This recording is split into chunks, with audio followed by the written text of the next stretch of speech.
अरहं सम्मा सम्बुद्धो भगवान् बुद्धं भगवन्तम् अभिवादेमि। स्वाक्षातो भगवता धम्मो धम्मं नमस्सामि। सुपटिपन्नो भगवतो सावक संगो संघं नमामि। नमो तस्स भगवतो अरहतो सम्मा सम्बुद्धस्स। नमो तस्स भगवतो अरहतो सम्मा सम्बुद्धस्स।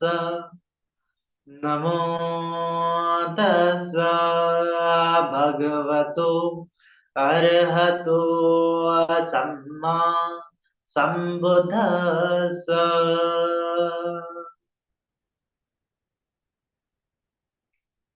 विश्ववंदनीय महाकारुणिक तथागत सम्यक संबुद्ध तथागत द्वारा उपदिष्टित आर्य सद्धम्म और तथागत का पवित्र पावन ऐसा भिक्खु संघ, इन तीन रत्नों को सर्वप्रथम त्रिवार अभिवादन करता हूँ। वैसे ही भारतीय घटने के शिल्पकार महामानव परम पूज्य बोधिसत्व डॉक्टर बाबा साहब अम्बेडकर, जिन्होंने इस भारतवर्ष में धम्म क्रांति का ऐलान किया, उस क्रांति में मैं अपने आप को समर्पित करता हूँ। वैसे ही सभी उपस्थित जुड़े हुए शील संपन्न श्रद्धावान उपासक उपासिकाएं, बालक तथा बालिकाएं, सभी के प्रति मंगल मैत्री मंगल कामना। तो जैसा कि हम ये देखते आ रहे हैं, ये जो हमारा सत्र चल रहा है, प्रवचन का सत्र, धम्म देशना का सत्र, धम्म चर्चा का सत्र, तो इसमें हम जो मध्यम निकाय है ना, जिस प्रकार से कुल मिला के दीर्घ निकाय है, मध्यम निकाय है, उसके बाद संयुक्त निकाय है, अंगुत्तर निकाय है और खुद्दक निकाय है। तो ये सुत्त पिटक, भगवान बुद्ध जो तीन पिटक में से है ना, पहला विनय पिटक, सुत्त पिटक और अभिधम्म पिटक। तो हम सुत्त पिटक की चर्चा कर रहे हैं और सुत्त पिटक में भी मध्यम निकाय।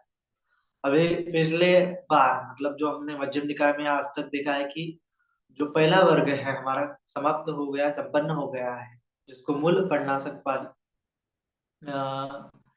पहले पार्ट में पहला वर्ग जो है हमारा मूल पर्याय वर्ग जो है संपन्न हो गया है। तो मूल पर्याय वर्ग में हमने देखा है, मूल पर्याय सूत्र देखा है, सब्बासो सूत्र देखा है, धम्मदाय सूत्र देखा है, भयभैरव सूत्र देखा है, अनंगण सूत्र देखा है, ऐसे समाधिष्ठि सूत्र देखा है और महासत्यपट्टा सूत्र देखा है। तो कुल मिला के हमने 10 सूत्र जो है उसकी चर्चा पिछले वीडियो में की है, जो वीडियो आपको यूट्यूब में परियति धम्मा यूट्यूब चैनल पे मिल जाएंगे, तो उसको आपको देखना है।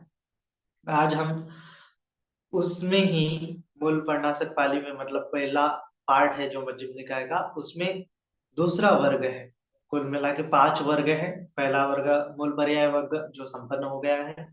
अभी सिंहनाद वर्ग हम देखने जा रहे हैं ना। सिंहनाद वर्ग में भी जो कुल मिला के 10 सूक्त है ना। उसके बाद जो है उपम वर्ग है, महायमक वर्ग है और चूड़ यमक वर्ग है। तो इस प्रकार से 5 वर्ग है पहले पार्ट। तो सिंहनाद वर्ग में हम देखने जा रहे हैं, पहला जो सूत्र है वह चूड़ सिंहनाद सूत्र है ना। तो इस वर्ग का जो नाम है पहले सूत्र के आधार पर ही पड़ता है। माने कि जो पहला हमने देखा है कि मूल पर्याय वर्ग, तो उसका पहला सूत्र मूल पर्याय सूत्र था, है ना। अभी सिंहनाद वर्ग है तो उसका पहला सूत्र चूड़ सिंहनाद वर्ग सूत्र है और उसके बाद महासिंहनाद वर्ग है, तो महासिंहनाद सूत्र। उसके बाद उपमा उपगो में भी इस प्रकार से है कि जो उपम के बारे में उपमा दी है अलग अलग प्रकार से, तो उसको एक वर्गीकरण किया गया है, कैटेगराइज किया गया है। तो सिंहनाद वर्ग में चूड़ सिंहनाद सूत्र ये पहला सूत्र है। उसके बाद है महासिंहनाद सूत्र जो दूसरा सूत्र है। तो यह सिंहनाद सूत्र तो दरअसल क्या होता है सिंहनाद, है ना। सिंहनाद जब भी हम सोचेंगे कि चक्रवर्ती सिंहनाद सूक्त है जो दीघ निकाय में भी है, और बहुत बार भगवान बुद्ध ने सिंहनाद किया है ना। सिंहनाद किया है माने कि एक ललकार किया है, एक झनकार किया है, एक गर्जना की है कि हाँ, मैं इस प्रकार से हूँ, मुझे इस प्रकार का बोध प्राप्त हुआ है, मैंने इस प्रकार की सत्य की गवेषणा की है ना। जो कोई और नहीं कह सकता, है ना। जो जंगल में जिस प्रकार सिंह होता है, सिंह ही जो शेर जो है ना। शेर को सिंह बोलते हैं पाली भाषा में, मराठी भाषा में भी सिंह बोलते हैं, इंग्लिश में उसको लायन कहते हैं। तो जो जंगल का राजा होता है, तो जंगल का राजा जिस प्रकार एक दहाड़ देता है, गर्जना करता है, तो वो एक पूरे जंगल को खबर देता है कि हाँ, मैं इस जंगल का राजा हूँ और मेरे अलावा इस एरिया में कोई राजा नहीं है ना। तो एक जो लॉयन का रोर होता है, मतलब जो रोर ऑफ लॉयन होता है, उसी प्रकार भगवान बुद्ध भी रोर करते हैं, एक गर्जना करते हैं, है ना। तो इसीलिए उसको सिंहनाद बोला गया है, मतलब चक्रवर्ती सिंहनाद बोला है, फिर चूड़ सिंहनाद बोला है, महासिंहनाद बोला है। तो अलग अलग प्रकार के सिंहनाद भगवान ने अलग अलग जगहों पे किया है। तो भगवान का कहना है कि मैं जिस प्रकार से गर्जना करता हूँ, तो मैं पूरी तरह से जान के, उस सत्य को जान के गर्जना करता हूँ। अपितु जो लोग होते हैं, जो दूसरे श्रमण व ब्राह्मण होते हैं, या फिर कोई देवता होते हैं, कोई मार होता है, तो वो उस प्रकार की सिंह गर्जना नहीं कर पाते, है ना। और गर्जना करने का समय कौन सा होता है, तो भगवान जब पूरे अपने संघ के साथ बैठे हुए होते हैं, पूरे अपने जो फॉलोअर्स होते हैं, है ना, उपासक होते हैं, बहुत सारे देवता उनके आजू बाजू होते हैं, बहुत सारे मार उनके आजू बाजू होते हैं, और उनके सब में, है ना, उनकी सब परिषदों में, है ना, ये जो चाहे देव की परिषद हो, मार की परिषद हो, श्रमण की परिषद हो, ब्राह्मण की परिषद हो, उपासकों की परिषद हो, उपासिका किसी भी प्रकार की परिषद हो, किसी प्रकार के लोग हो जो सुनने वाले हो, उसमें भगवान क्या करते हैं, गर्जना करते हैं, है ना। उनको डर नहीं लगता, जिस प्रकार से सिंह को, लॉयन को डर नहीं लगता कि वो किसी भी जंगल के किसी भी पशु को अपने नाक से क्या कर सकता है, डरा सकता है, उसको शांत कर सकता है ना। कोई जंगल का राजा वो अपना अस्तित्व एक दिखाता है, क्यों दिखाता है, क्योंकि वो जंगल का राजा होता है, और उसका एक एरिया होता है ना। जंगल का एक एरिया होता है, लगभग 8 किलोमीटर रेडियस का एक एरिया होता है ना। तो उस एरिया में दूसरा कोई भी सिंह वहां पे मौजूद नहीं होता, दूसरा है भी तो जो राजा होता है, जो बड़ा वाला होता है, जो नाद करने वाला होता है, वो नाद करने वाला ही वहां पे क्या होता है कि वो अपनी गर्जना तीव्र गति से करता है, दूसरा जो है नहीं कर पाता, और दूसरे को वो गर्जना सुन के शांत होना पड़ता है।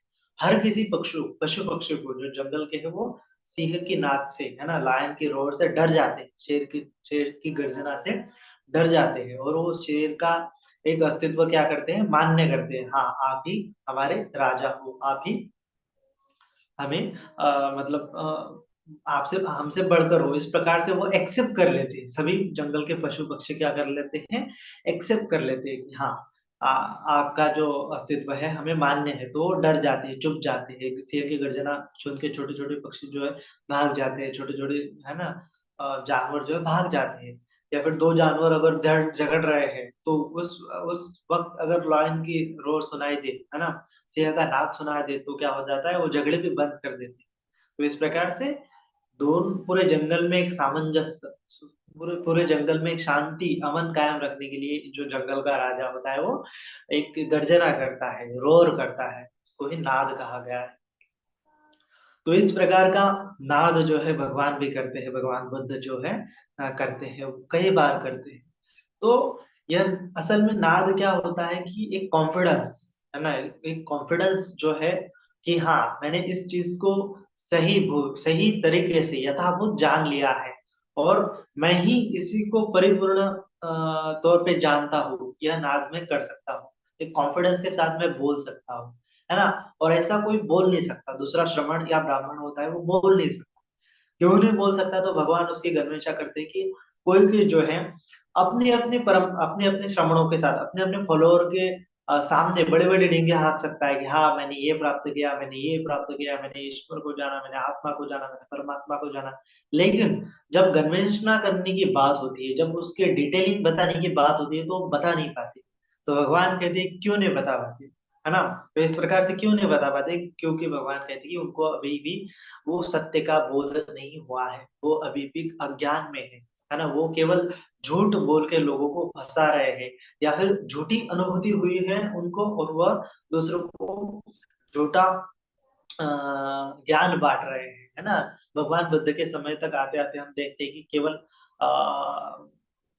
62, है ना, 62 जो है ना, 62 टाइप्स के संप्रदाय बन चुके थे। अलग अलग गुरुओं ने क्या कर दिया था, पूरे आध्यात्मिक गुरु बन चुके थे, और उन्होंने अलग अलग प्रकार की थ्योरीज दी थी।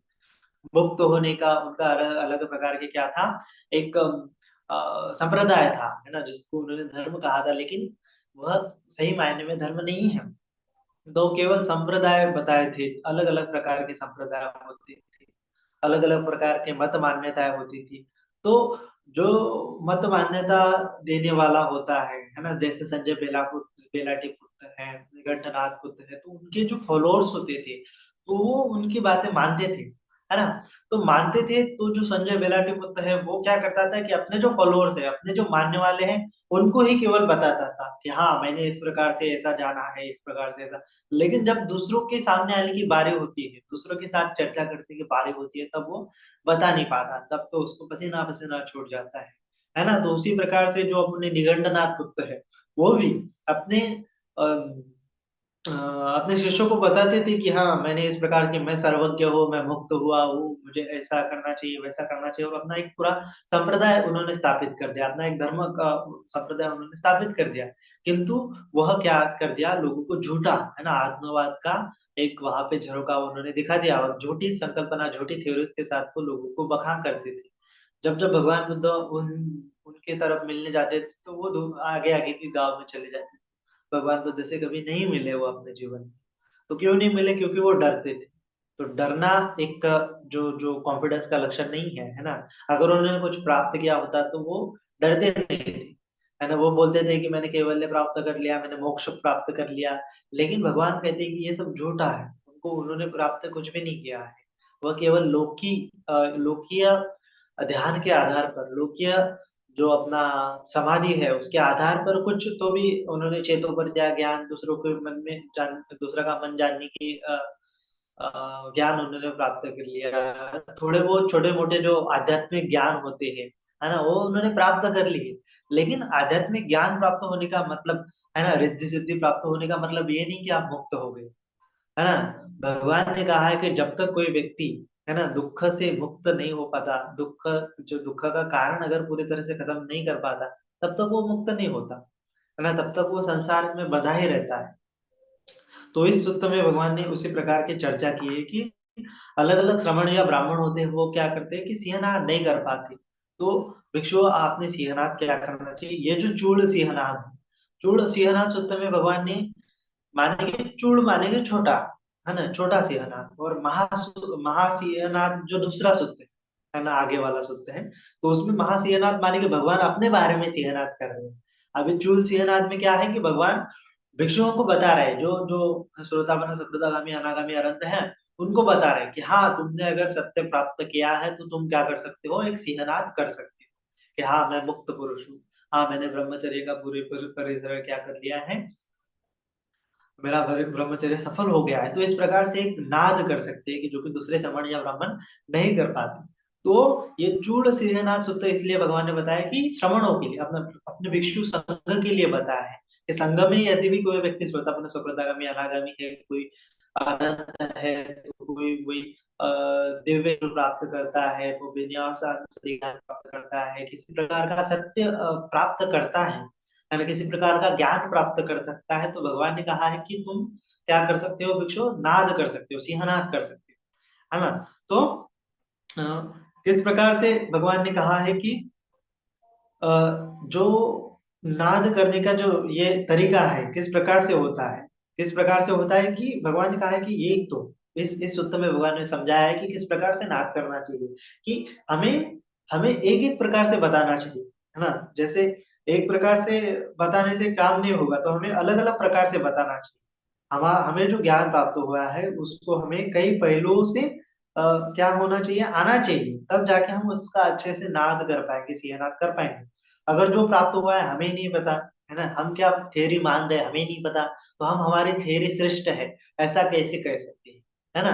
तो इसीलिए भगवान ने कहा जब तुम्हें साक्षात्कार हो जाए तुम्हारी थ्योरी का, तब जाके तुम लोगों में बता सकते हो, दूसरे श्रमण या ब्राह्मण, दूसरे संप्रदाय, दूसरे धर्मों के लोगों को बता सकते हो कि हाँ, मैंने ये मुक्ति का मार्ग प्राप्त कर लिया है, मैंने चार आर्य सत्यों की अन्वेषणा कर ली है, और मैं अभी पूरी तरह से ये जानता हूँ। इस प्रकार से नाद कर क्या आप क्या कर सकते हो, जब आपने भावित कर लिया है, आपने साक्षात्कार कर लिया है, तब आप उसका नाद कर सकते हो। तो भगवान ने कहा है कि किस प्रकार से नाद कर सकते हो, कि भगवान ने कहा कि भिक्षु यहाँ ही, मतलब इस यहाँ ही माने कि हमारे भिक्षु संघ में, पूरा जो बुद्ध का संघ है, बुद्ध का श्रावक संघ है, यहाँ ही प्रथम श्रवण होते हैं, द्वितीय श्रवण होते हैं, तृतीय श्रवण होते हैं, यहाँ ही चतुर्थ श्रवण होते हैं, दूसरे मद श्रवणों से ये शून्य है। इस प्रकार भिक्षु अच्छी तरह से सिंहनाद करो। तो माने कि चार प्रकार के क्या होते हैं, श्रवण होते हैं। चार प्रकार के क्या होते हैं, भगवान बुद्ध के जो जो संघ है उसमें चार प्रकार के श्रवण होते हैं, है ना, श्रोतापन, सुकृतगामी, अनागामी, अरंता। तो ये जो है, इस प्रकार से आप क्या कर सकते हो, सिंहनाद कर सकते हो, और आप करना चाहिए, क्योंकि दूसरे श्रवण या ब्राह्मण परंपरा में इस प्रकार के श्रोतापन, सकुर्दागामी, अनागामी, अरंत का कोई कंसेप्ट नहीं है, तो उनमें चार प्रकार के श्रवण जो है नहीं होते हैं। तो हो सकता है, भगवान आगे कहते हैं कि हो सकता है भिक्षुओं के अन्य तर्थिक जो दूसरे मत वाले होते हैं, दूसरे धर्म संप्रदाय वाले होते हैं, कि वो कह सकते हैं कि आयुष्मानो, क्या आश्वास है ना, क्या आप लोग का क्या आप आश्वासन देते हो, क्या बल है कि जिससे तुम आयुष्मान यह कहते हो कि यहाँ ही इस प्रकार के चार प्रकार के श्रवण है ना। ऐसा कहने वाले अन्य मतानुयायियों को भिक्षु तुम ऐसा कहना। भगवान कहते कि अगर सामने वाले पूछे कि किस कारण की वजह से तुम कह रहे हो कि तुम्हारे इसमें ही चार प्रकार के श्रवण होते हैं, है ना, हमारे इसमें भी तो चार प्रकार के श्रवण हो सकते हैं। तो इस प्रकार का यदि कोई काउंटर प्रश्न करे, है ना, पुनः प्रश्न करे, तो उसको क्या करना चाहिए, प्रति प्रश्न करे तो भगवान कहते हैं कि तुम ऐसा कहना भिक्षु कि आओ सो, जब भगवान जानन हार देखकर हार अनंत सम्यक संबुद्ध हमें चार धर्म बताए हैं, जिनको हम अपने भीतर देखते हुए ऐसा कहते हैं कि यहाँ ही ऐसे श्रवण है ना, चार प्रकार के श्रवण है।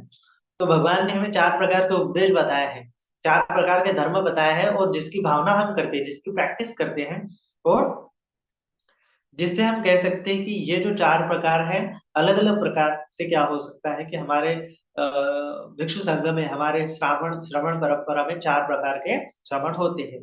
तो भगवान ने चार धर्म बताए हैं। कौन से चार धर्म है, क्यों कि आओसो, हमारे शास्त्र उपदेश, हमारे जो शास्त्र है उसके प्रति हमारे मन में श्रद्धा है, एक श्रद्धा होनी चाहिए, बुद्ध के प्रति श्रद्धा होनी चाहिए। दूसरा भगवान ने धर्म बताया कि धर्म में श्रद्धा होनी चाहिए, ये दूसरा धर्म बताया है। और तीसरा हमें बताया कि शील सदाचार में परिपूर्ण होना चाहिए, है ना, शील सदाचार परिपूर्ण करने वाला होता है। और चौथा हमें धर्म बताया भगवान ने कि सहधर्मी गृहस्थ और प्रवचित हमारे प्रिय और मनाप, माने जो हमारे गृहस्थ है या फिर हमारे जो श्रमण साथ साथ में चर्या करने वाले जो श्रमण या है, तो उनके प्रति हमारे मन में क्या है कि किसी प्रकार का कलुषित भाव नहीं है, दोष भाव नहीं है, द्वेष भाव नहीं है। तो ये चार प्रकार के धर्म भगवान ने बताया, तो ये चार प्रकार की चार श्रवण क्या करते हैं, हम फॉलो करते हैं। चार प्रकार के श्रवण हो जाते हैं कि ये कोई बुद्ध में श्रद्धा रखता है, कोई धर्म में श्रद्धा रखता है, कोई शीलवान होता है, कोई क्या करता है कि जो उपासक है या फिर अन्य भिक्षु है उनका आदर करता है, सम्मान करता है, उनके प्रति मैत्री का व्यवहार करता है।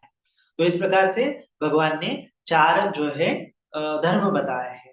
तो इसीलिए हम हमारे भीतर देखते हैं कि यही चार प्रकार के श्रवण हो सकते हैं। तो भगवान आगे कहते हैं कि हो सकता है भिक्षु के अन्य मतानुयायी भी यह कहें कि आवसो, जो हमारा शास्त्र है, जो हमारा गुरु है, जो हमारा उपदेश देने वाला है, उसके प्रति भी हमारे मन में श्रद्धा है ना, जो हमारा धर्म है, संप्रदाय है, उसके प्रति भी हमारे मन में श्रद्धा है। तीसरा है कि हम जो शील सदाचार है, शील व्रत है, उसको भी हम पालन करते हैं। और हमारे भी जो गृहस्थ है या सहधर्मी है, प्रवचित लोग हैं, तो उनके प्रति भी हमारा मैत्रीपूर्ण व्यवहार है। तो आपके तरीके में और हमारे तरीके में क्या अलग अलग है ना, कि जिसका भी जिसने भी कोई धर्म संप्रदाय स्थापित कर लिया तो उसका भी उसके जो फॉलोअर हैं वो भी उसके शास्त्र के प्रति, उसके उपदेशों के प्रति श्रद्धा रखते हैं, उसके धर्म के प्रति श्रद्धा रखते हैं, जो जो कंसेप्ट है, थियरी है, उसके प्रति श्रद्धा रखते हैं, शील व्रत जो है वो पालन करते हैं, और वो अपने सहधर्मी के या फिर अपने उपासक जो गृहस्थ लोग होते हैं उनके प्रति क्या करते हैं, मैत्री भावना भी रख सकते हैं। तो ये चार हो सकते हैं उनमें भी। तो उनमें और हमें क्या भेद है, तो इस प्रकार से हम वो अगर कहे कि हमारे में पास भी ये चार धर्म है, तो आप में, आपके धर्म में ये क्या विशेषता है कि जो हमारे धर्म में नहीं है, है ना। तो ऐसा कहने वाले लोगों के लिए, ऐसा कहने अन्य मत, अन्य धर्म संप्रदाय वालों के लिए तुम ऐसा कहना, है ना, तुम ऐसा कहना कि आओ सो, क्या आप लोगों की एक निष्ठा है या पृथक पृथक निष्ठा है। ठीक से उत्तर देने पर अन्य भिक्षु, अन्य मता मतलब अन्य धर्म संप्रदाय के लोग यह उत्तर देंगे कि एक निष्ठा है आओ सो, पृथक निष्ठा नहीं है। तो आओ सो, यह निष्ठा क्या शराब के संबंध में है ना, कि अभी भगवान आगे चर्चा कर रहे हैं कि अगर सामने वाला पूछे कि हमारे भी संप्रदाय में चार प्रकार के धर्म हो सकते हैं, है ना, चार प्रकार के चीजें हो सकती है कि जो केवल तुम्हारे धर्म में नहीं। तो क्या कारण है कि तुम आप अपने से भिन्न बताते हो। तो आगे एक प्रश्न भगवान ने उठाया कि उस उनसे कहना चाहिए कि क्या आपकी आपकी जो एक निष्ठा है ना, बुद्ध के प्रति जिस प्रकार से हमारी बुद्ध के प्रति एक निष्ठा है, धर्म के प्रति एक निष्ठा है, हमारे शील पालन व्रत करने के प्रति एक निष्ठा है, और हमारे जो गृहस्थ उपासक है या फिर जो अन्य भिक्षु है उनके प्रति भी एक निष्ठा है, मैत्रीपूर्ण व्यवहार है।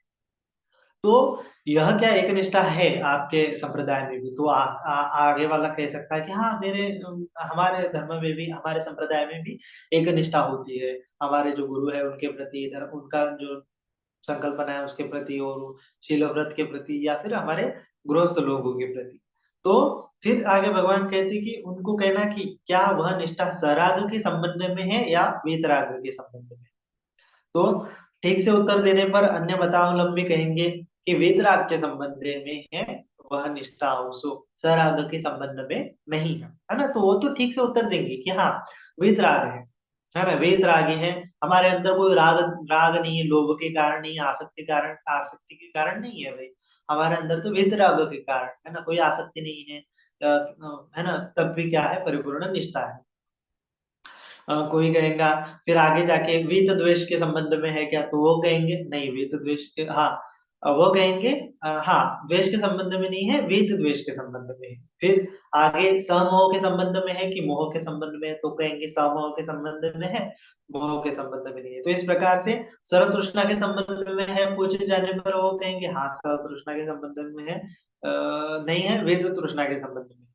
इसी प्रकार उपादान के संबंध में है या फिर सह उपादान के संबंध में, तो हो गए कि सह उपादान संबंध के है कि अनुपादान संबंध के, तो वो कहेंगे अनुपादान संबंध के है। तो इस प्रकार से विशुद्ध के संबंध में है कि अविशुद्ध के संबंध में है, तो वो कहेंगे कि विशुद्ध के संबंध में है। तो इस प्रकार से वो कहेंगे प्रपंच के संबंध में है कि निष्प्रपंच के संबंध में है, तो वो कहेंगे निष्प्रपंच के संबंध में है। तो इस प्रकार से वो अलग अलग प्रकार से बताएंगे कि हाँ इस प्रकार से हम क्या करते हैं, हमारे गुरु के प्रति, हमारे धर्म के प्रति, हमारे शीलों के प्रति और हमारे गृहस्थों के प्रति हम क्या करते हैं, निष्ठा रखते हैं। एक निष्ठ भाव है, और ये पूरी तरह से वीतरागी है, वीत द्वेषी है, वीत मोह के साथ है ना, वीत तृष्णा के साथ है, वीत प्रपंच के साथ है, निष्प्रपंच के साथ है ना, विशुद्धि के साथ है। इस प्रकार से वो बताएंगे। लेकिन भगवान कहते हैं कि इस प्रकार से वो बताएंगे, लेकिन उनमें क्या है कि एक त्रुटियां होती है, एक दोष होता है। किस प्रकार से दोष होता है, तो भगवान आगे कहते हैं कि भिक्षुओं दो प्रकार की दृष्टियां होती है ना, जो अन्य व्रत करने वाले लोग होते हैं ना, उनमें केवल साधारण मायने में दो प्रकार की दृष्टियां देखी जाती है। तो एक तो भव संसार की दृष्टि होती है, और एक होती है विभव दृष्टि होती है ना। भव दृष्टि माने कि संसार के प्रति क्या होता है, उनका एक कंसेप्ट होता है, एक थियरी होती है। तो भगवान कहते हैं कि ये जो माने की जो जगत है ना, जैसे हम देखते हैं कि अलग अलग प्रकार के आज जो कंसेप्ट हुए हैं भगवान बुद्ध के महापरिनिर्वाण के बाद, हजारों सालों बाद कई सारे धर्म संप्रदाय जो भारतवर्ष में या फिर अन्य जगत में भी कई संप्रदाय विकसित हुए हैं। तो उनके अलग अलग प्रकार की आइडियोलॉजी है, उनके अलग अलग प्रकार का क्या है, धर्म संप्रदाय की धारणा है, एक थियरी है ना, तो उसको फॉलो करते हैं। तो उनमें केवल दो प्रकार की हमें थियरी आमतौर पर दिखाई देती है। तो उनमें एक होती है कि भव दृष्टि होती है। उनमें दो प्रकार की दृष्टियां होती है, एक तो भव दृष्टि होती है और विभव दृष्टि। तो भव दृष्टि को मानने वाले जो लोग होते हैं, वो क्या करते हैं कि संसार के प्रति एक थियरी बनाते हैं, है ना? इस संसार के जो जो संकल्पना है, इस संकल्पना के प्रति एक थियरी बनाते हैं। और इस संसार में जो आमिष है, इस संसार की में जो बनी चीजें हैं, उसके प्रति क्या करते हैं,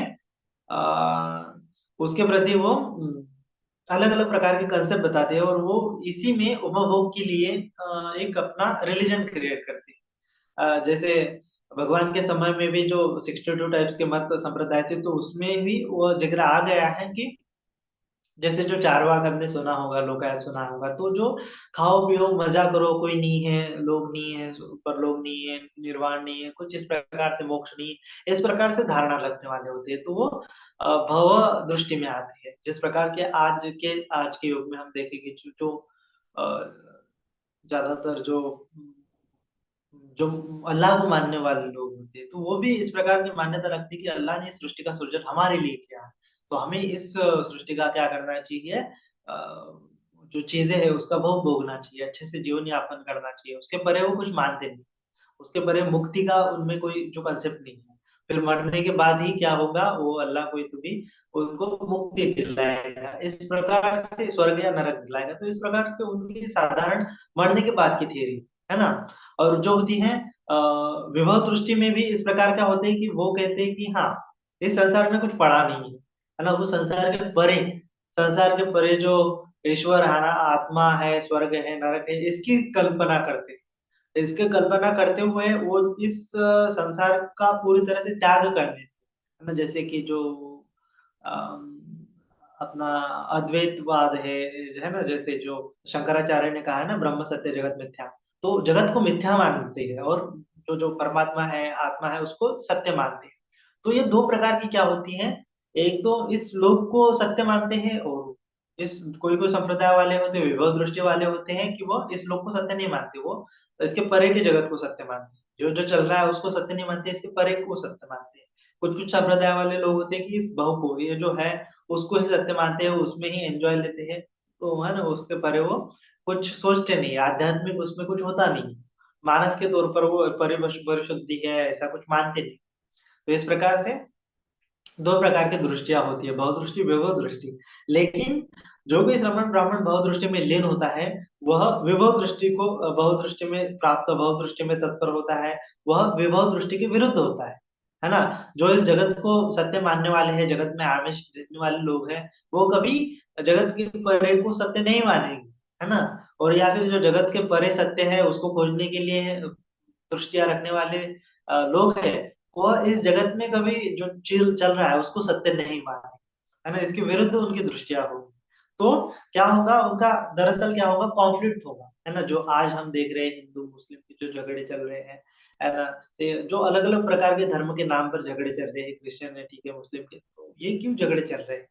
क्योंकि वो दो विरुद्ध मत वाले वाले होते हैं, और जो अपना कहना दूसरों को मानते नहीं, दूसरों का कहना मानते नहीं। तो ये विरुद्ध दृष्टियां होती है, भव दृष्टि और विभव दृष्टि। हाँ, मेरा ही सही है, ये सही नहीं है। तो जो सही नहीं है उसको मानने वाले लोगों को वो क्या होते हैं, उनके विरुद्ध हो जाते हैं। तो जो श्रमण या ब्राह्मण, इन दोनों दृष्टियों के जो जो दृष्टियां हैं, उसकी दृष्टियों के समुदय, अस्तगमन, आस्वाद, आधीनव और निस्सरण को यथार्थ नहीं जानते हैं, वह सरागी है ना। यदि भी कोई ब्राह्मण कहेगा हाँ मेरी ही दृष्टि सही है, तुम जो मान रहे हो गलत मान रहे हो, है ना। तो या फिर मैं जो कोई भी आत्मा को मानने वाला होता है, तो वो आत्मा को मानने वाला था, और दूसरा कोई आत्मा को नहीं मानेगा, तो उसको क्या करेंगे, वो उसको कहेंगे कि हाँ तुम गलत हो। जो ईश्वर को मानने वाला है ना, वो दूसरों को कहेगा कि जो ईश्वर को नहीं मानने वाला है, नास्तिक है, उनको क्या कहेगा कि तुम गलत हो हमेशा, और जो नास्तिक है, आत्मा को नहीं मानने वाला है, वो क्या कहेगा कि अस्तित्व को गलत कहेगा। तो जो भाव दृष्टि माने कि जो उन्होंने कंसेप्ट रचा है, तो उसके विरुद्ध जो कंसेप्ट है, उसके विरुद्ध जो थ्योरी है, उसका क्या करेंगे, वो हमेशा अपोज करेंगे। तो अपोज करेंगे, तो क्या करेंगे, भगवान ने कहा है कि वो अपोज, वो क्यों करेंगे, सहराग के साथ करेंगे, द्वेष के साथ करेंगे, मोह के साथ करेंगे, अज्ञान के साथ करेंगे।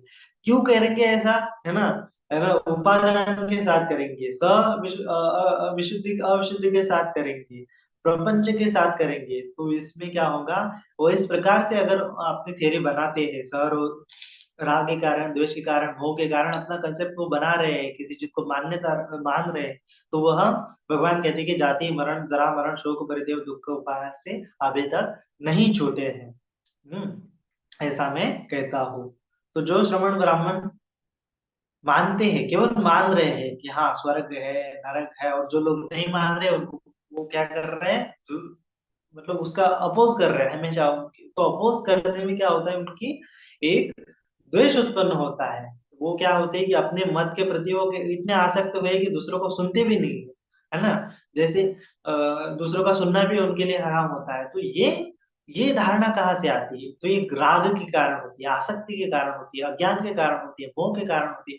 उनको पता ही नहीं कि भगवान ने कहा है कि उनको पता ही नहीं होता ये जो दृष्टि है उसका समुदय कैसे हुआ, ये दृष्टि क्यों बनी, उसका अस्तगमन कैसे हुआ, इस दृष्टि का ये जो जो हमारी थ्योरी है, ये किस प्रकार से उत्पन्न है, किस प्रकार से नष्ट हो सकती है, उसका आस्वाद क्या है ना, उसको उसके पर्टिकुलर पॉइंट्स क्या है, कि जो फेवर में पॉइंट्स क्या है, और आदिनव क्या है, कॉन्स क्या है, प्रोस क्या है, कॉन्स क्या है ना, उसमें अच्छा क्या है, बुरा क्या है, उसमें दोष युक्त क्या है ना, दोष रहित क्या है, वह नहीं जान पाते। उनको उनमें अच्छा क्या है, बुरा क्या है, ये चीज मानने में अच्छा ही क्या है, ये चीज मानने में बुरा ही क्या है, वह अच्छे से नहीं जानते। उसका निस्सरण क्या है, उसका समाधान क्या है, वह नहीं जानते। केवल हाँ, तुम नहीं मान रहे हो ना ईश्वर को तो तुम बुरे हो, तुम नहीं मान रहे हो अल्लाह को तो तुम बुरे हो, तुम नहीं मान रहे आत्मा को तो बुरे हो। तो इस प्रकार से वो दूसरों को विरुद्ध हमेशा अपोज करेंगे। अपोज कैसे करेंगे, मैले चित्त से, है ना, माने कि सराग के साथ, द्वेष के साथ, मोह के साथ, अज्ञान के साथ, मत्सर के साथ, अहंकार के साथ, वो हमेशा अपोज करेंगे, है ना। तो ये जो दृष्टियां है वह उनकी दूषित दृष्टियां हुई, है ना। तो दूषित दृष्टि होने के कारण वो किसी चीज को मान रहे हैं, तो वो अभी तक जाति जरा मरण शोक परिदेव दुख से मुक्त नहीं हुए हैं। तो इस प्रकार से भगवान ने अभी तक कहा है कि उनका जाति जरा मरण, ये जो प्रपंच है, शोक परिदेव, ये जो संसार का चक्र है, वो अभी तक वो इस चक्र से नहीं छूटे हैं और ये छूटेंगे नहीं।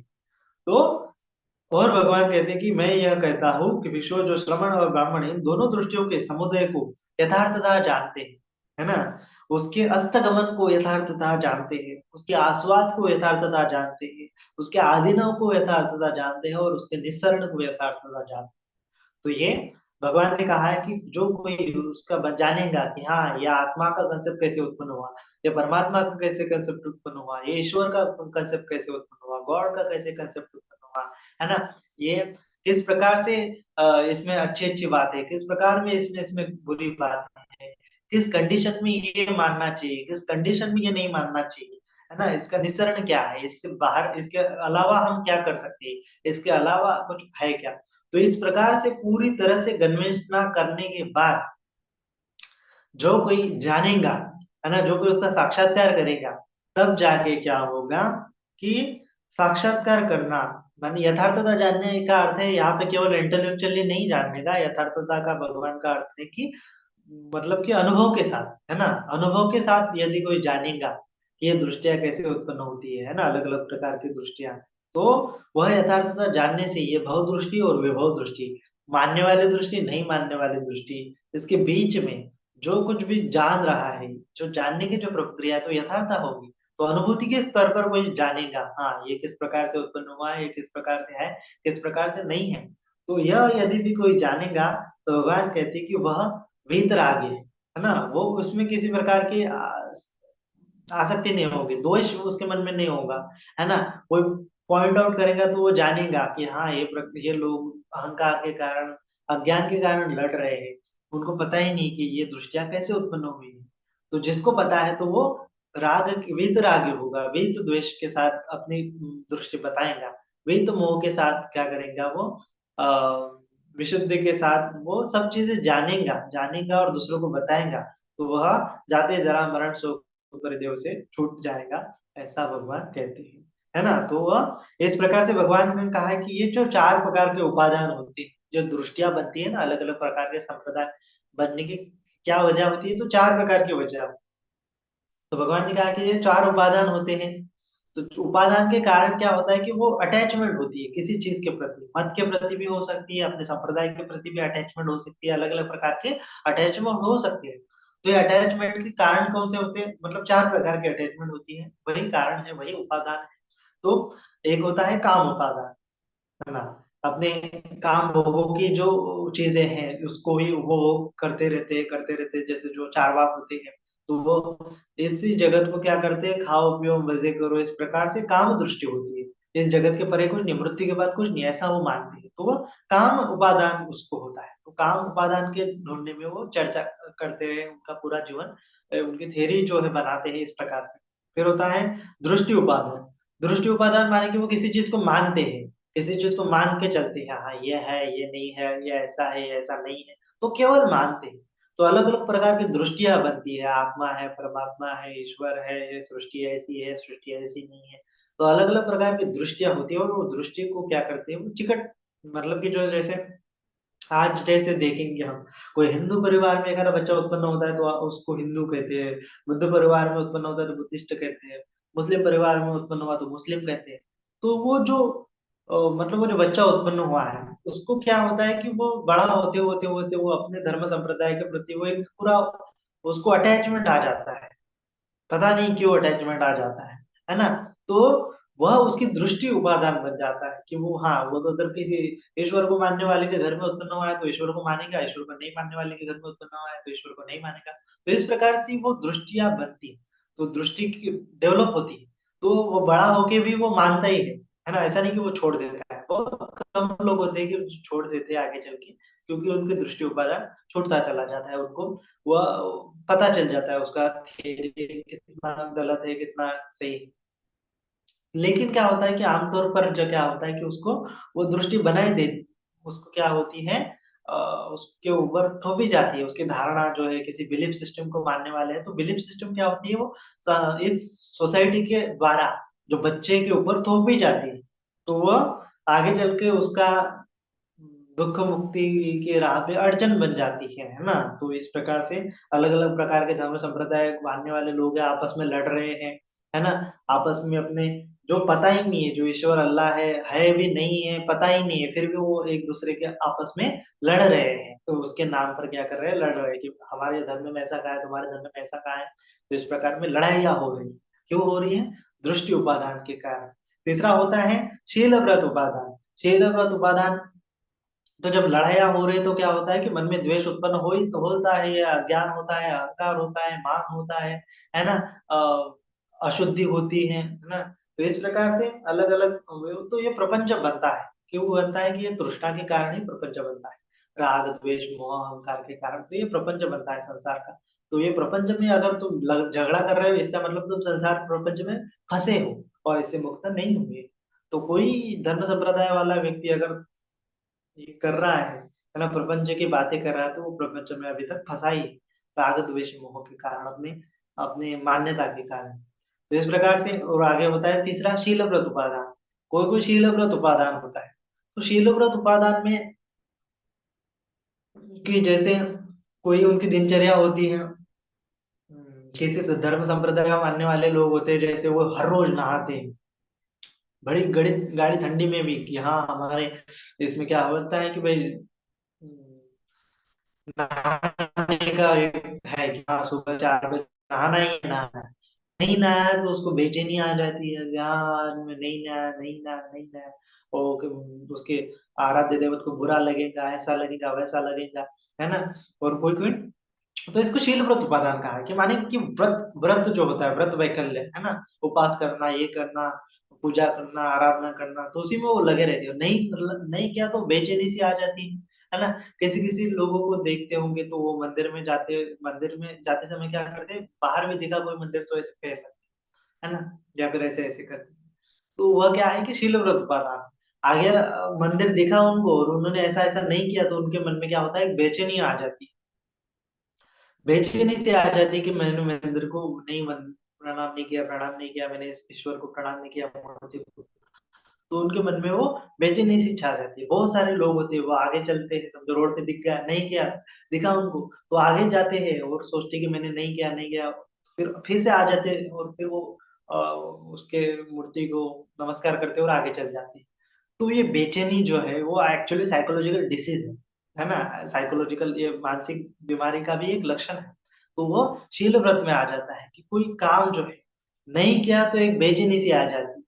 तो वह जो है फिर क्या होता है, उपादान बन जाता है। जैसे मरते, ये उपादान क्यों बन जाता है, भगवान ने कहा कि मरते समय क्या होता है कि समझो इसका एक संस्कार बनता है, इसका एक पैटर्न बनता है आगे चल के, वो उसका गहरा संस्कार संस्कार बनता है, संखार बनता है। तो वो संखार जो है वही संखार बच्चा क्या होता है, विज्ञान विज्ञान बच्चा नाम रूप, संखार से ही हमारा जन्म होता है। तो ये अविद्या के कारण संस्कार बन रहे हैं ना, ये संखार बन रहे हैं। तो मृत्यु के समय अगर थोड़ा सा बाकी रह गया कि हाँ मैंने ये नहीं किया, तो उसके मन में वो रह जाएगा, है ना। समझो समझो, है ना, किसी को क्या है, किसी धर्म संप्रदाय श्रमण में या ब्राह्मण को नहाने का यह है, व्रत वैकल्य है, नदी पे जाके वो हर रोज नहाता है, लेकिन एक दिन वो नदी पे नहीं गया, नहा नहीं कुछ काम की वजह से, तो उसके मन में बेचैनी सी, अरे यार मैं नहीं नहाया कैसा होगा। फिर समझो उसी पर उसका क्या हो गया, डेथ हो गया, है ना, किसी कारण की वजह से डेथ हो गया। तो उसके मरते समय भी वही रहेगा, अरे यार आज मैं नहाया होता तो अच्छा होता, नहाया होता तो अच्छा होता, तो उसी के चलते वो उसका डेथ हो गया। तो अभी क्या होगा, क्या वह विशुद्ध चित्त के साथ मर गया है, तो ऐसा कहा जाएगा क्या उसके मरने के समय, नहीं, है ना। तो ऐसा नहीं कहा जाएगा, क्यों, क्योंकि उसका मन में अभी भी कुछ तो भी चल रहा है। तो वो चलने के कारण क्या होगा, वो उपादान के कारण फिर संखार बनेंगे, संखार के कारण विज्ञान, विज्ञान के कारण नाम रूप, फिर से उसका जन्म होगा। तो वो जरा जाति जरा मरण ये शोक परिदेव दुख दोमनस्य पाया, इससे अभी तक छूटा नहीं। तो जो भी शील व्रत को मानने वाला है वो अभी तक क्या है, छूटा हुआ नहीं है। तो हमें समझना है कि जो भगवान ने शील बताया है वह व्रत के कारण नहीं बताया, व्रत के जैसे नहीं बताया है ना। जो शील का गुण है भगवान का, शील का जो बताने का ढंग है वह कैसा है कि वो भगवान बताते हैं कि हमें शील क्यों पालन करना चाहिए, है ना। तो केवल गृहस्थ है तो 5 शील हमें अच्छे से समझने हैं, है ना। जैसे कि भगवान ने कहा है प्राणी हिंसा नहीं करना है, चोरी नहीं करना है, व्यभिचार नहीं करना है, झूठ नहीं बोलना है और मादक पदार्थ का सेवन नहीं करना। तो क्यों नहीं करना ये भी बताया भगवान। जैसे प्राणी हिंसा करना है, प्राणी हिंसा क्यों नहीं करना कि भाई सामने वाला जीव है उसको काट रहे हो तो उसको दुख होगा, है ना। दूसरों को दुख देने से तुम्हारा दुख कैसे खत्म होगा, तो इसीलिए तुम्हें प्राणी हिंसा नहीं करनी। और दूसरी बात है कि तुम्हारे मन में क्या है कि जब करुणा का भाव उत्पन्न हो जाए तो क्या होगा कि तुम किसी प्राणी को मारेंगे नहीं, है ना। तो जो हिंसा का भाव है वो क्या है कि मन का मैल है, तो जब तक मन का मैल रहेगा तब तक तुम मुक्त नहीं होगे। तो इसीलिए मन का मैल निकालना है तो तुम्हें मैत्री करुणा तुम्हारे मन में लानी होगी, है ना। तुम्हारा मन शांत करना होगा, स्थिर करना होगा, परिशुद्ध करना होगा, सचित्त परियोतपन। तो इस प्रकार से अगर तुम्हारा मन शुद्ध होगा तो तुम मुक्ति की राह पर चल पड़े। तो इसीलिए तुम्हें प्राणी हिंसा नहीं करनी। चोरी का भी वही हाल है, चोरी क्यों नहीं करनी, चोरी करोगे तो दूसरों को दुख होगा, है ना, दूसरों का धन चुराओगे तो उसको कष्ट होगा, तकलीफ होगी। और तुम चोर रहे तो इसका कारण क्या है कि तुम्हारे मन में लोभ है। लोभ क्या है ना, तो वह क्या है कि तृष्णा है। तृष्णा अगर तुम्हारे मन में रहेगी तो तू क्या होगा कि तुम्हारे आगे के जीवन में दुख ही दुख लाएगा। तो इस प्रकार से मैले चित्त से अगर तुम व्यभिचार करोगे, झूठ बोलोगे, है ना, और मादक पदार्थ का सेवन अगर करोगे तो हरदम बेहोशी में रहोगे, बेहोशी में रहोगे तो बुरे कृत्य करोगे, बुरे कृत्य करोगे तो दुख ही दुख आएगा, मैले चित्त से काम करोगे तो दुख ही दुख आएगा।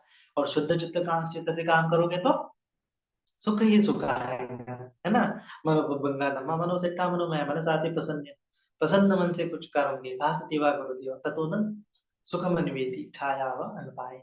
तब क्या है, प्रसन्न मन से कार्य करोगे तो छाया की भांति तुम्हारे जीवन में सुख आता रहेगा, है ना। और पदुष्ट मन से काम करोगे तो मनसा से पदुष्ट है ना, भासतीवा करोतीवा, पदुष्ट मन से अगर कुछ करोगे तो क्या हो जाएगा, तदोन्नंग दुःख मनवीति, उस प्रकार से तुम्हारे जीवन में दुख आएंगे जिस प्रकार से चक्कं वा बहुत बैल के पीछे जो चाक चलता है उस प्रकार से तुम्हारे जीवन में भी क्या होगा, चक्र के भांति दुख आता ही रहेगा। तो इस प्रकार से महिला चित्त दुख का कारण है ना, और शुद्ध चित्त सुख का कारण है। तो इस प्रकार से भगवान ने पूरी तरह से व्याख्या करते हुए उसका क्या बताया है हमने, भगवान ने समुदय बताया है शीलों का, उसका अस्तगमन बताया है, उसका आस्वाद बताया है, हाँ किस प्रकार से हाँ शील पालन करोगे तो सुख आएगा। आदिनव बताया है किस प्रकार से शील नहीं पालन करोगे तो दुख है, दोष है उसमें, है ना, जिसपे तुम्हारा जीवन क्या हो जाएगा, कष्ट में हो जाएगा। शील पालन करोगे तो सुख में हो जाएगा, शांतपूर्ण हो जाएगा। तो आदिनव बताया है, आस्वाद बताया है, और उसका कारण बताया है, अस्तगमन बताया है, उसका निस्सरण बताया है, क्यों करना है क्यों नहीं करना है। तो इस प्रकार से भगवान ने स्वाक्षात तरीके से, स्वाक्षात तो भगवता धर्म सत्य को दृष्टि उत्पन्न करने वाला धर्म बताया है ना। तो इसका फल हमें क्या होगा, अकालिक मिलेगा। तो इस प्रकार से भगवान ने इसी सूक्ष्म सूक्ष्म रूप से धर्म बताया है, डिटेलिंग से धर्म बताया है, कॉज एंड इफेक्ट के साथ धर्म बताया है, तो उस धर्म के प्रति श्रद्धा अपने आप जागेगी। और जो धर्म दिया है बुद्ध ने, तो बुद्ध के प्रति श्रद्धा जागेगी। तो इसीलिए हम शील भी पालन करें। और फिर जो इस प्रकार के बुद्ध धम्म संघ के प्रति श्रद्धा रखते हैं, शील पालन करते हैं, तो उसके प्रति क्या होगा, मन में मैत्री भाव होगा, मन में करुणा भाव होगा, मन में मुदिता भाव होगा। तो इस प्रकार से जो हमने देखे है कि भगवान बुद्ध ने 4 प्रकार के क्या बताए थे हमें, धर्म बताए थे, है ना। बुद्ध के प्रति श्रद्धा, धर्म के प्रति श्रद्धा, शील में क्या होगा, परिपूर्ण उसका जीवन होगा। और सद्धर्म गृहस्थ और प्रवाचित के प्रति प्रिय मनाव होगा, उसके मन में मैत्री का भाव होगा, तो अपने आप ये डेवलप होगा। ये 4 चीजें कैसे होंगी, डेवलप होंगी। क्यों डेवलप होंगी, क्योंकि भगवान ने पूरी तरह से ये क्या है, वीतराग होने के लिए बताया है, वीत मोह होने के लिए बताया, विशुद्धि का मार्ग बताया है। तो ये मार्ग क्या है कि पूरा भगवान ने कॉज एंड इफेक्ट के साथ ना, उसके आदिनव के साथ, आस्वाद के साथ, निस्सरण के साथ बताया है, समुदय के साथ, अस्त के साथ पूरी तरह से उसकी चर्चा की है। और एक पूरा कंप्लीट थ्योरी दी है कि जिससे एक भी चीज नहीं छूटी है उस थ्योरी में। तो ये थ्योरी अगर कोई समझे और कोई पालन करे तो उसकी श्रद्धा बढ़ेगी, बुद्ध के प्रति, शास्त्रा के प्रति बढ़ेगी। हाँ इतना अच्छा धर्म बताया है भगवान ने, धर्म के प्रति श्रद्धा बढ़ेगी, और वो शील पालन में और ज्यादा प्रोत्साहित होगा। और जो शील पालन कर रहे हैं उसके भी प्रति क्या होगा, एक प्रसन्न भाव होगा, है ना, उसके प्रति एक मुदिता का भाव, हर्ष का भाव होगा, प्रिय मनाप होगा कि हाँ ये लोग भी अच्छे से शील पालन कर रहे हैं। तो ये चीजें केवल के हो सकती हैं बुद्ध की श्रवण परंपरा में ही हो सकती है, बुद्ध की गृहस्थ परंपरा में ही हो सकती है ना, बुद्ध के उपासक संघ में हो सकती है, और बुद्ध के भिक्षु संघ में ही ये चीजें हो सकती हैं। कहीं और भी ये चीजें नहीं हो सकती है, क्योंकि उनमें क्या होते हैं, उपादान होते हैं, और विशुद्ध मैले चित्त से वो एक थियरी जनरेट करते हैं, और दूसरों को जो नहीं मानने वाले हैं उनके प्रति क्या होते हैं, उनके मन में घृणा का अभाव होता है, द्वेष का भाव होता है, अहंकार का भाव होता है, अविद्या का भाव होता है, और इसीलिए वो जरा मरण शोक परिदेव दुख से, जाति जरा मरण शोक परिदेव दुख से छूटते हैं, है ना। और जो इस समुदाय का कारण उसकी पूरी थियरी, कंप्लीट थियरी जानते हैं, आदिनव द्वेष के, आदिनव के साथ, उसके आस्वाद के साथ, उसके निस्सरण के साथ, उसके समुदय के साथ, उसके अस्त्र के साथ, तो ये जो अगर कोई जानेगा तो वो क्या होगा, वो भगवान के जो साक्षात धर्म है उसके प्रति उसकी श्रद्धा बढ़ती जाएंगे, बढ़ती जाएंगे। तो ये 4 उपादान होते हैं कि जिससे उपादान के चलते वो अलग अलग प्रकार की मत मान्यता बनती है। काम उपादान होता है, दृष्टि उपादान होता है, शीलप्रद उपादान होता है, और वो होता है आत्म उपादान। अभी अभी तो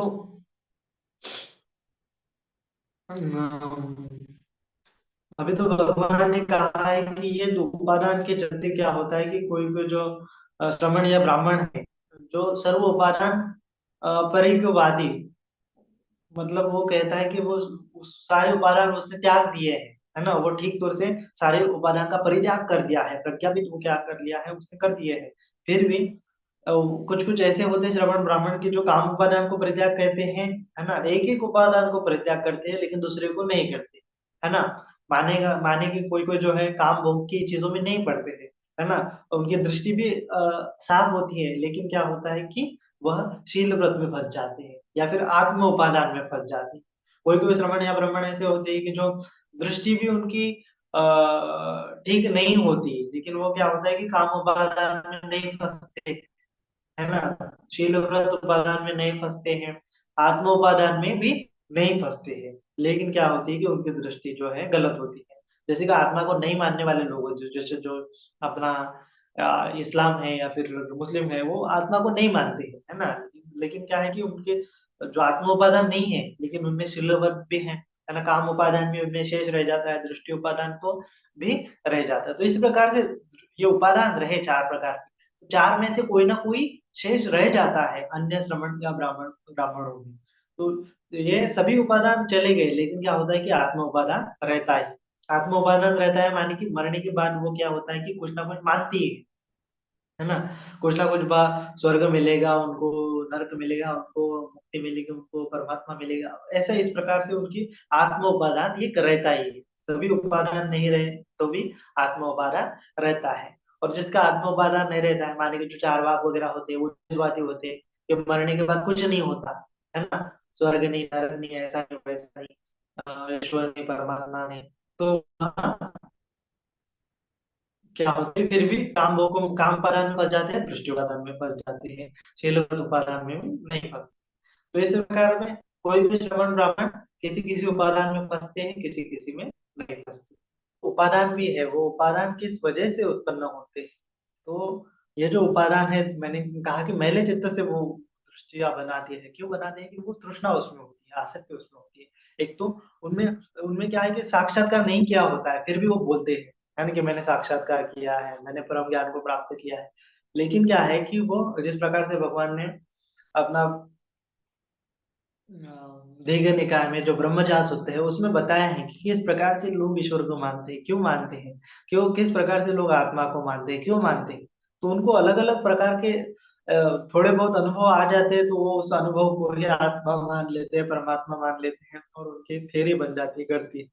तो इस प्रकार से भगवान कहते हैं कि वो जो थ्योरी है वो तृष्णा के चलते बनी, वो जो दृष्टि है तृष्णा के चलते बनी है, वो जो उपादान है ना, भले वो काम उपादान है, भाव दृष्टि उपादान है, अ, या फिर शीलव्रत उपादान है, या फिर जो आत्म उपादान है, ये सभी उपादान क्या है कि तृष्णा के चलते है, इसीलिए वो इस भव संसार से मुक्त नहीं हुए। तो भगवान कहते हैं कि वो ये उपादान का कारण नहीं जानते, उपादान का समुदय नहीं जानते, उपादान का निस्सरण नहीं जानते, उपादान को कैसे खत्म करना है वो नहीं जानते, उपादान का अधीनव नहीं जानते, उपादान का दोष नहीं जानते, उपादान का आस्वाद नहीं जानते। तो इस प्रकार से ये पूरी तरह से कारण मीमांसा नहीं जानते, शॉर्ट में कहेंगे तो कारण मीमांसा नहीं जानते, तो अ, वह मुक्त नहीं हुए हैं। तो इस प्रकार से हम कह सकते हैं। तो ये दो भाव दृष्टि और विभव दृष्टि पाने रखने वाले लोग हैं, कभी मुक्त नहीं होते, फिर भी वो कहते हैं कि वो मुक्त है, लेकिन वो भगवान कहते हैं कि वो झूठ बोलते हैं, और उनको उन्होंने पूरी तरह से परिज्ञान नहीं किया होता है, परित्याग नहीं किया होता है उपादानों का, फिर भी वो कहते हैं कि मैंने उपादान का परित्याग किया है, मैंने मोक्ष प्राप्त कर लिया है ना। जैसे जो निगंडनाथ होते हैं, जो आत्मा को मानने वाले होते हैं, तो उनको लगता था कि उन्होंने आत्मा का साक्षात्कार कर लिया है, लेकिन फिर भी भगवान ने कहा है कि जो आत्मा को मानने वाले वो उपादान में फंस जाते हैं, है ना। तो इसीलिए जो उपादान में फंसे हुए लोग हैं वो तृष्णा के चलते, है ना, उपादान क्यों बने हैं, तो तृष्णा की वजह से बने हैं, तो मुक्त नहीं हो पाते हैं। ये जाति जरा मरण शोक परिदेव, ये चक्र है संसार का, प्रपंच का, वो पूरा उनका चित्त विशुद्ध नहीं होता है, विशुद्ध नहीं होने के कारण वो मुक्त नहीं हुए होते हैं। तो ये जो उपादान है तृष्णा के चलते बनते हैं। तृष्णा जो है भगवान ने कहा है कि तृष्णा का निदान क्या है, जो उपादान का निदान है तृष्णा। उपादान किस कारण से उत्पन्न हुआ है, तो तृष्णा के कारण उत्पन्न हुआ है ना। उसका समुदय किस कारण से हुआ है, तो तृष्णा के कारण हुआ है ना। किस जाति वाले हैं, तो तृष्णा की जाति वाले हैं, किस उपादान से बने हैं, तो तृष्णा के उपादान बने हैं, किस समुदय से बने हैं, तो तृष्णा के समुदय से बने हैं। तो इस प्रकार से किस प्रभाव से बने हैं, तो तृष्णा के प्रभाव से बने। तृष्णा किस प्रभाव से बनी, तो वेदना के प्रभाव से, वेदना किस प्रभाव से बने, स्पर्श से, स्पर्श किस प्रभाव से बनाया, तो षडायतन से, षडायतन किससे, नाम रूप से, नाम रूप किस प्रभाव से बनाया, तो विज्ञान से, विज्ञान किस प्रभाव से बनाया, तो संकार से, संकार किस प्रभाव से बनाया, तो अविद्या से। तो इस प्रकार से जब वृक्षों वृक्षों की अविद्या नष्ट हो जाती है और विद्या उत्पन्न हो जाती है, तो अविद्या के विराग से, अविद्या के नष्ट होने से, अविद्या का परित्याग करने से, विद्या की उत्पत्ति से न काम उपादान पकड़ा जाता है, न दृष्टि उपादान पकड़ा जाता है, न शीलव्रत उपादान पकड़ा जाता है, और ना आत्म उपादान पकड़ा जाता है। और उपादान जो है, उपादान न करने से भयभीत नहीं होता है, भयभीत न होने पर इसी शरीर शरीर से निर्वाण को प्राप्त हो जाता है, जन्म क्षीण हो जाता है, ब्रह्मचर्यावास पूरा हो जाता है, करना साफ तो कर लिया और अब यहाँ कुछ करने को नहीं है, यह जान लेता है ना। जिसके उपादान छोटे हैं वही असल में मुक्त है, इस सूत्र में कहा गया है। और जिसने उपादान का पूरी तरह से परित्याग कर दिया है, वो पूरी तरह से परित्याग कब जान कर देगा, कि जब उपादान का कारण जाने, है ना। उपादान का अगर वो कारण नहीं जान रहा है, तो वह क्या है कि वह अभी तक फंसा ही है ना। भले ही वो ईश्वर को माने, आत्मा को माने, कि परमात्मा को माने, उसका कारण नहीं जान रहा है ना। तो क्या है कि वो पूरी तरह से फंसा ही है। आत्मा का कारण नहीं जान रहा है तो वो पूरी तरह से फंसा ही है। तो भगवान ने कहा कि ये सभी का कारण क्या होता है, ये तृष्णा ही होती है ना। एक तो मोह तृष्णा होती है, अहंकार होता है ना ये, और या फिर वहां पे हम मान होता है छोटा छोटा, या फिर अविद्या होती है, राग होता है, आसक्ति होती है, किसी चीज को अपना मानने का एक उसमें राग होता है, दोष होता है ना। और मोह का होता है, अज्ञान होता है। तो ये उपादान तृष्णा के चलते क्या होता है, उपादान गढ़ लेता है। हाँ ये चीज मेरी है, हाँ ये आत्मा ऐसा है, हाँ ये परमात्मा ऐसा है, मेरा है। इस प्रकार से वो मेरा मैं करते करते आत्म उपादान कर लेता है। तो ये उपादान रहने से, काम उपादान है ना, दृष्टि उपादान है, किसी दृष्टि के चलते भी वो मुक्त नहीं हो पाता, शीलव्रत के चलते भी मुक्त नहीं हो पाता, आत्मा के चलते भी आत्मा को पकड़े हुए है तो वो भी मुक्त नहीं होता। क्योंकि इस संसार में किसी चीज को उसने पकड़ा है, इसका अर्थ उसका चित्त से पकड़ा है, चित्त से पकड़ा है, इसका मतलब वो छोड़ नहीं रहा है, इसका मतलब तृष्णा है, तृष्णा है। तो तृष्णा उसका कारण है कि जो दृष्टि उसकी बन गई है कि हाँ ये आत्मा है मेरी, तो ये दृष्टि उसकी बन गई है, तो ये उपादान है, ये भी तृष्णा के चलते बना है। तो ये तृष्णा कैसे बनी है, तो भगवान ने समझा है, वेदना से स्पर्श, स्पर्श से कड़ायतन, ये पूरा बना है अविद्या के कारण, अविद्या के कारण ये संस्कार बना है। तो जिसकी अविद्या नष्ट हुई है, तो वही कह सकता है कि उसका ही विराग के कारण, विशुद्धि के कारण, चित्त ने कुछ नहीं पकड़ा है, तब उसका काम उपादान भी छूट जाता है ना। काम उपादान भी छूट जाती है, ना उसको दृष्टि उपादान को नहीं पकड़ पाता, ना उसने आत्म उपादान को पकड़ा है, ना शीलभृत उपादान को पकड़ा है, किसी को नहीं पकड़ा है इस जगत में, किसी चीज को नहीं पकड़ा है, किसी कल्पना को नहीं पकड़ा है, किसी दृष्टि को नहीं पकड़ा है, किसी मत को नहीं पकड़ा है। तो क्या होता है कि वह सही असल मायने में वह भयभीत नहीं होता है, किसी से डरता नहीं, किसी इस संसार में, इस जगत में जो कुछ भी दृश्य या अदृश्य है, किसी से नहीं डरता, किसी संकल्पना से नहीं डरता, किसी चीज से नहीं डरता। और भयभीत न होने से उस शरीर को निर्वाण प्राप्त कर लेता है। निर्वाण प्राप्त होने से उसका जन्म क्षीण हो जाता है, ब्रह्मचर्यवास पूरा होता है, और इस जगत में जो करने का होता है वो सभी उसने कर लिया होता है, अब करने के लिए कुछ शेष नहीं बचा होता है। तो वह ये पूरी तरह से जान लेता है, ये पूरा चक्र जान लेता है, उसका निस्सरण, इस संसार के छूटने से, इस संसार से छूटने का वो पूरी तरह से मार्ग जान लेता है, उसका साक्षात्कार जान लेता है, उसका कारण जान लेता है ना। कैसे ये उत्पन्न होता है, उत्पत्ति का कारण जान लेता है, नष्ट होने का कारण जान लेता है। तो वो पूरा कॉज एंड इफेक्ट जान लेता है, कार्य और कारण भाव जान लेता है ना। तो जान लेने से वह पूरी तरह से मुक्त हो जाता है, और इसी जीवन में, इसी शरीर में वह निर्वाण का साक्षात्कार कर पाता है, और वह मुक्त पुरुष कहलाता है। तो ये जो है मुक्त पुरुष ही क्या होता है कि वह नाद कर सकता है, सिंहनाद कर सकता है ना। तो इस प्रकार से भगवान ने यह कहा, और संतुष्ट उन भिक्षुओं ने भगवान के भाषण का अभिनंदन किया कि ठीक प्रकार से भगवान ने समझाया है। तो इसी प्रकार से भगवान अच्छे से समझाते हैं, तो क्या होता है कि धर्म के प्रति श्रद्धा उत्पन्न होती है, बुद्ध के प्रति श्रद्धा उत्पन्न होती है, जो पालन कर रहे लोग हैं, शीलों का पालन कर रहे हैं, शीलों के प्रति श्रद्धा उत्पन्न होती है, और शीलों का पालन कर रहे जो संघ है, चाहे वो भिक्षु संघ है, भिक्षुणी संघ है, उपासक संघ है, उपासिका संघ है, संघों के प्रति उसकी श्रद्धा अपने आप बनती है। तो ये श्रद्धा किसी आसक्ति के चलते नहीं है, किसी द्वेष के चलते नहीं है, किसी मोह के चलते नहीं, किसी लगाव के चलते नहीं, यह तो केवल एक परिशुद्ध श्रद्धा है ना, विशुद्ध श्रद्धा है, वीतरागी श्रद्धा है, वीत द्वेषी श्रद्धा है, वीत मोह के साथ श्रद्धा है ना, वीत तृष्णा के साथ बनी हुई श्रद्धा है। तो पूरे एक कार्य क्यों ऐसा है, क्यों ऐसी श्रद्धा उत्पन्न हुई है, क्योंकि भगवान उत्पत्ति के साथ, उसके नष्ट होने के साथ, उसके आधीनों के साथ, उसके द्वेष के साथ, दोष के साथ, उसके आस्वाद के साथ, उसके कल्याण के साथ, उसके निस्सरण के साथ, उसकी मुक्ति के साथ पूरी तरह से सार्थ सा व्यंजन धर्म बताते हैं, परिशुद्ध धर्म बताते हैं, है ना। तो ये इस प्रकार से स्वाक्षात किया हुआ धर्म कोई अगर धारण करे तो उसको लाभ होगा। तो वो लाभ अगर कोई दूसरा पा रहा है तो उसको भी अच्छा क्या होगा, मोद होगा, मुदिता की भावना होगी। तो दूसरा कोई पालन कर रहा है तो उसको ही वो पालन करने के लिए प्रेरित करेगा। तो इस प्रकार से उसकी श्रद्धा बुद्ध के प्रति है, धम्म के प्रति है, शीलों के प्रति है और संघ के प्रति है, माने कि जो पालन करने वाले लोग हैं उसके प्रति है, संघ के प्रति है।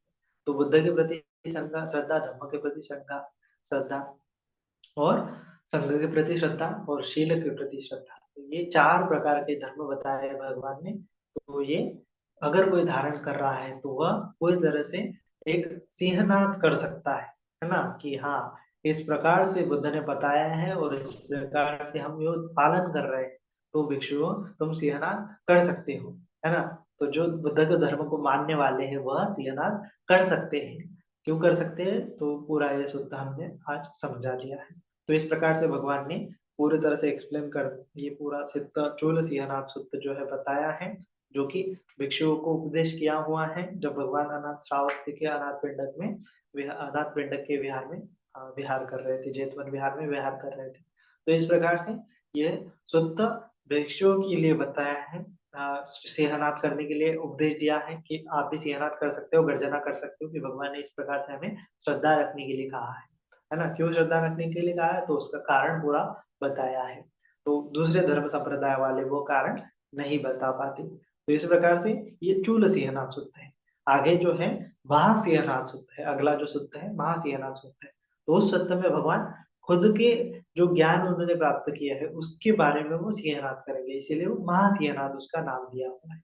अभी ये चूल सिंहनाद इसीलिए है कि पूरे संघ को भगवान ने एक क्या लिया, प्रेरित कर लिया है, यानी मोटिवेट कर लिया है कि आप भी लोगों को सिंहनाद लोगों में जाके किसी भी परिषद में जाके सिंहनाद कर सकते हैं कि इस प्रकार से बुद्ध के प्रति श्रद्धा, धर्म के प्रति श्रद्धा, संघ के प्रति श्रद्धा, शीलों के प्रति श्रद्धा रखने से तुम मुक्त हो जाओगे, है ना? उपादान नहीं रहने के कारण मुक्त हो जाओगे। तो इस प्रकार से तुम सिंहनाद कर सकते। तो इस प्रकार से ये सूत्र यहाँ पे संपन्न होता है। सभी का मंगल हो, सभी का कल्याण हो, सभी जन सुखी हो, सुखी हो, सुखी हो।